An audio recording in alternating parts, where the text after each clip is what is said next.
ఆంధ్రప్రదేశ్ రాష్ట్రంలోని అంబేద్కర్ కోనసీమ జిల్లాలో ముమ్మడివాడ నియోజకవర్గంలో ప్రధాన పార్టీ అభ్యర్థులకు దీటుగా ఒక స్వాతంత్ర అభ్యర్థి నామినేషన్ దాఖలు చేయడం జరిగింది. అసలు ఆమె మొదటిసారి నామినేషన్ దాఖలు చేయడంలో ఏమనుకుంటుంది, అసలు ఆమె యొక్క ఫీలింగ్ ఏంటో పుడమి టీవీ అడిగి తెలుసుకుంటుంది. నమస్కారం. నేను ముమ్మడివారు నియోజకవర్గానికి స్వతంత్ర అభ్యర్థిగా నామినేషన్ వేయడం జరిగింది. దానికి నేను అనుకోకుండా చాలా ఊహించినంత విధంగా చాలామంది రావడం, యూత్ కానీ పెద్దవాళ్ళు కానీ వాళ్ళందరూ వచ్చి నాకు మద్దతుగా ఉండి నిన్న నామినేషన్ వేయడానికి నాకు సహకరించారు. అలాగే నేను నామినేషన్ వేసి అంత సక్సెస్ అయినందుకు నేను చాలా హ్యాపీగా ఫీల్ అవుతున్నాను. ఇకపై నా రాజకీయంలో ఈ స్వతంత్ర అభ్యర్థిగా అనేది ఈ పార్టీలతో సంబంధం లేకుండా నేను ముందుకు వెళ్ళగలను, నాకు ప్రజల మద్దతు ఉన్నది అని నేను నామినేషన్ వేశాక తెలిసింది. సో దానివల్ల నేను విజయం సాధించగలను, గెలవగలను అని నమ్ముతున్నాను. నేను నామినేషన్ సక్సెస్ అవ్వడం వల్ల ఇప్పటి నుంచి ఇంకా బాగా అన్ని ఊర్లు తిరిగి అందరినీ కలిసి అన్ని మంచి చెడ్డలు మాట్లాడి అందరి ప్రజలు మనసు దోచుకునేలాగా ప్రయత్నించి వాళ్ళ నుంచి ఓటు ఆశించి అడుగుతున్నందుకు వాళ్ళ ఆడబిడ్డగా కొంగు చాచి ఓటు అడిగి గెలిచే విధంగా ప్రయత్నిస్తానని కోరుకుంటున్నాను. ఓకే, ఒక సామాన్య మహిళగా మీ యొక్క విలేజ్ వైజ్గా మీకు ఎలా మద్దతు? విలేజ్ వైజ్గా నాకు బాగానే మద్దతు ఉంది. అది నిన్న నామినేషన్ వేసినప్పుడు కూడా తెలిసింది. విపక్ష పార్టీలు ఎన్ని చేసినా కూడా, కొన్ని దుష్టశక్తులు నన్ను ఆపాలనుకున్నా కూడా అవి ఏమీ జరగవు. నా వంతు నా ఆపాలి, ఏమి చేయాలి అనుకున్నా కూడా ప్రజలు అనేది నాకు మద్దతు ఇస్తూనే ఉంటారు. ఇంటి ఆడబిడ్డగా వాళ్ళు నాకు మద్దతు ఇస్తామని చెప్తున్నారు. అలాగే ఖచ్చితంగా కూడా ఈ రెండు ప్రతిపక్ష పార్టీలకి వ్యతిరేకంగా నేను గెలిచి తీరదానని ముఖ్యంగా తెలియజేస్తున్నాను. ఓకే, మీ యొక్క కుటుంబ నేపథ్యం ఏంటి, అసలు మీరు రాజకీయాలలోకి రావడానికి గల కారణం ఏంటి, మీకు మీ యొక్క మనసును కలిసివేసిన కారణం ఏమైనా ఉంది? నేను రాజకీయంలోకి రావడానికి గల కారణం ఏంటి అంటే, ఇక్కడ నేను పుట్టి పెరిగి అన్నీ చేసినా కూడా ఎప్పటికీ ఇక్కడ పరిస్థితులు అనేది మారడం లేదు, ఎప్పటికీ అలాగే ఉంటున్నాయి. అన్ని పార్టీలు వచ్చి వెళ్ళడం అన్నీ జరుగుతున్నాయి, కానీ ఇక్కడ ప్రజల యొక్క స్థితిగతులు అనేవి మారడం లేదు, ఎప్పుడూ అలాగే ఉండడం. వాళ్ళు బాగుపడుతున్నారే తప్ప ఇక్కడ ప్రజలు, మధ్యతరగతి ప్రజలు అనేటోళ్ళు ఇక్కడ బాగుపడడం జరగట్లేదు. అందువల్ల నా ఫ్యామిలీ అనేవాళ్ళు రాజకీయంలో లేకపోయినా నేను ఒక మహిళగా ఈ రాజకీయంలోకి వచ్చి నా వంతు సహాయంగా ఈ ప్రజలకి మంచి చేయాలి అనే ఆలోచనతోటి ఈ రాజకీయంలోకి రావడం జరిగింది. అందువల్లే నేను ఈ స్వతంత్ర అభ్యర్థిగా పోటీ చేయడం కూడా జరుగుతుంది. ఓకే, మీరు నామినేషన్ దాఖలు చేశారు కదా, ప్రధాన పార్టీ అభ్యర్థులకు మీరు ఏం చెప్పదలుచుకుంటున్నారు?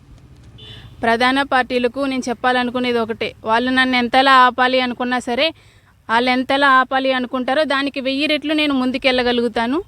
వాళ్ళు చెయ్యలేనివి నేను చేసి చూపిస్తానని వాళ్ళకి తెలియజేస్తున్నాను. ముఖ్యంగా వాళ్ళు ఏంటంటే డబ్బు ఇచ్చి అవి ఇచ్చి వాళ్ళని జనాన్ని కొనాలి అనుకుంటున్నారు. సో అలా కాకుండా వాళ్ళకి అన్నీ చేసి పెట్టి వాళ్ళ మనసు దోచుకుని, ఖచ్చితంగా ప్రజల మనసు దోచుకుని నేను గెలుస్తానని ప్రతిపక్ష పార్టీలకి తెలియజేస్తున్నాను. ఓకే, రాజకీయాలంటే డబ్బుతో ముడిపెట్టినది, మీరు ఎలా ముందుకు సాగాలనుకుంటున్నారు? రాజకీయం అంటేనే డబ్బుతో ముడిపెట్టిందని కొందరు మాత్రమే అనుకుంటున్నారు, అందరూ అనుకోవట్లేదు. అది ముడిపెట్టింది కాదు, ఇక్కడ రాజకీయ నాయకులు ముడిపెట్టారు అంతే. అంతకు మించి డబ్బుతోటే అవుతుంది అనేది లేదు. మనం చేసే పనుల వల్ల, మనం చెప్పే మాటల వల్ల కొంతమంది రాజకీయ నాయకులు వాళ్ళ డబ్బు పరపతి చూపించి అలా చేస్తున్నారే తప్ప రాజకీయం అంటే డబ్బుతో అవడానికి మీ కుటుంబ పరంగా మీకు ఎలాంటి సపోర్ట్ ఉంది?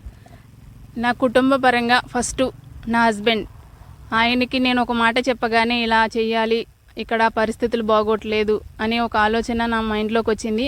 ఆ ఆలోచన మా హస్బెండ్తో చెప్పగానే ఆయన రియాక్ట్ అయ్యి ఆయన నాకు పూర్తి మద్దతుగా నువ్వు చెయ్యి అని నాకు సపోర్ట్ ఇచ్చి ఫుల్ సపోర్ట్గా నిలిచి నన్ను ఇంతవరకు తీసుకొచ్చారు. అలాగే నా ఫ్యామిలీ, ఇంకా నా తల్లిదండ్రులు కానీ, మా సిస్టర్స్, వాళ్ళ బ్రదర్స్ కానీ అందరూ కూడా నాకు సపోర్ట్ చేసి నన్ను ఇంకా ముందుకు తీసుకెళ్తున్నారు.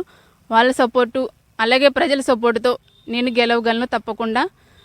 మా హస్బెండ్కి నేను చాలా రుణపడే ఉంటాను. ఇక్కడి వరకు నన్ను తీసుకొచ్చినందుకు, ఒక మహిళగా నన్ను తీసుకొచ్చి నన్ను ముందుకు నడిపిస్తున్నారు. అందుకు నేను చాలా గర్వంగా ఫీల్ అవుతున్నాను. ఆయనకి ఎప్పటికీ రుణపడే ఉంటాను.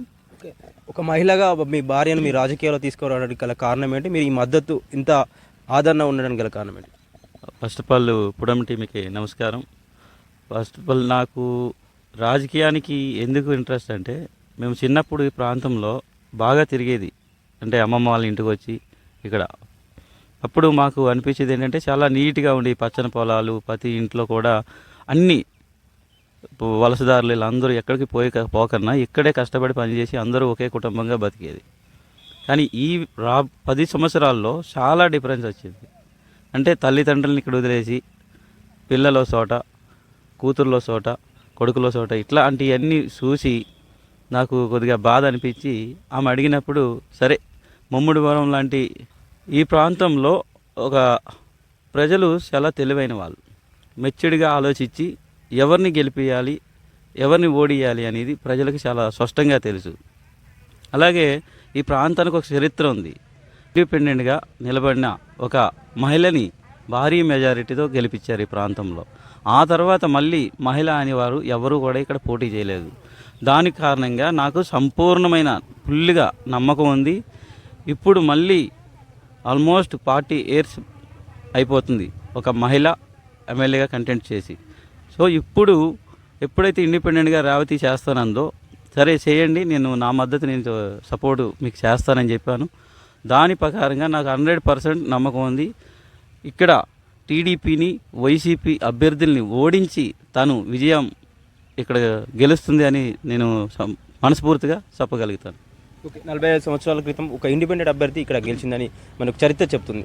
మీరు ప్రధాన పార్టీలకు ఎంత మెజార్టీతో గెలుపొందబోతున్నారు, వాళ్ళకు ఏం చెప్పదలుచుకుంటున్నారు? నేను ప్రధాన పార్టీలకి చెప్పాలనుకునేది ఏంటంటే వాళ్ళకంటే ఎక్కువ మెజార్టీతోనే గెలుస్తాను. వాళ్ళకి ఏంటంటే వాళ్ళు పార్టీలోకి రావడం, వచ్చేంత వరకు ఇది చేస్తాం అది చేస్తామని చెప్పడం, తర్వాత ఏమీ చేయకుండా వాళ్ళ పనులు వాళ్ళు చేసుకోవడం, వాళ్ళు సుఖపడడం, వాళ్ళకి చేసుకోవడం తప్ప ఇక్కడ మధ్యతరగతి ప్రజలకు వాళ్ళకి అనేది ఏమీ చేసేది ఉండట్లేదు. అందువల్ల నేను వాళ్ళకంటే ఎక్కువ మెజార్టీతో గెలిచి ఇక్కడ ప్రజల యొక్క స్థితిగతులను మార్చే విధంగా ప్రయత్నిస్తానని నేను ప్రతిపక్ష పార్టీలకు తెలియజేస్తున్నాను. ఈ ప్రస్తుతం ఈ యొక్క ఎలక్షన్లో భారీ మెజారిటీతో గెలిచి ముమ్మడివరం నియోజకవర్గం యొక్క అభివృద్ధిని ముందంజలో ఉంచే విధంగా కృషి చేస్తానని అంగడి రేవతి చెప్తున్నారు. కెమెరా పర్సన్ విజయ్తో నరేష్, పుడమి టీవీ, ముమ్మడివరం నుండి.